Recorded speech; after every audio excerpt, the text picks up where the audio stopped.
The U.S. government is projected to reach its debt limit today. It stands at about $31.4 trillion and is the legal limit capping the level of debt that the country can take on. NBC's Bree Jackson is in Washington, D.C., where there's a showdown brewing.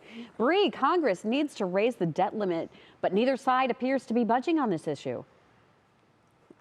That's right. Good morning, Maureen. There's a showdown and a stare-off when it comes to this. Republicans are demanding spending cuts in return for raising the debt limit, but the White House says it's not going to negotiate, and neither party wants to have pay the political price of a government default. The U.S. is expected to max out its borrowing limit today, meaning the clock is ticking for Congress to act on raising the debt ceiling. If you're going to have a party, you have to pay the band. If we were to default on the debt, the inflation rate, which they're trying to combat, would be greater than it's ever been. Experts warn defaulting would come with serious consequences, such as a recession, a stock market crash, and a stop to benefits like Social Security.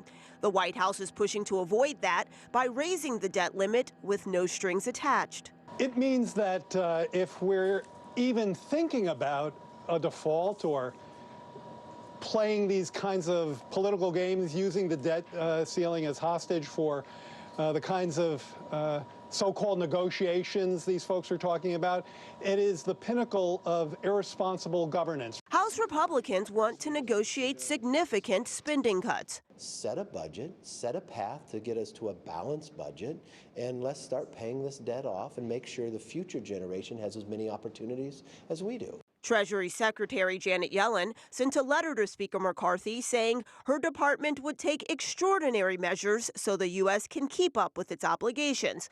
But that would likely only last until June, giving lawmakers a few more months to reach a deal.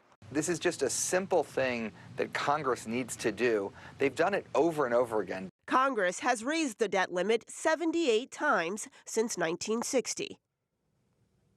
And congressional leaders in both parties recognize that raising the debt limit is necessary. It's been done 49 times under Republican presidents and 29 times under Democratic presidents. Maureen? And Bree, what type of spending cuts are Republicans proposing? Yeah, well, House Speaker Kevin McCarthy has not really given many specifics on what type of spending cuts they want. Republicans have been divided over military spending cuts, possibly doing that.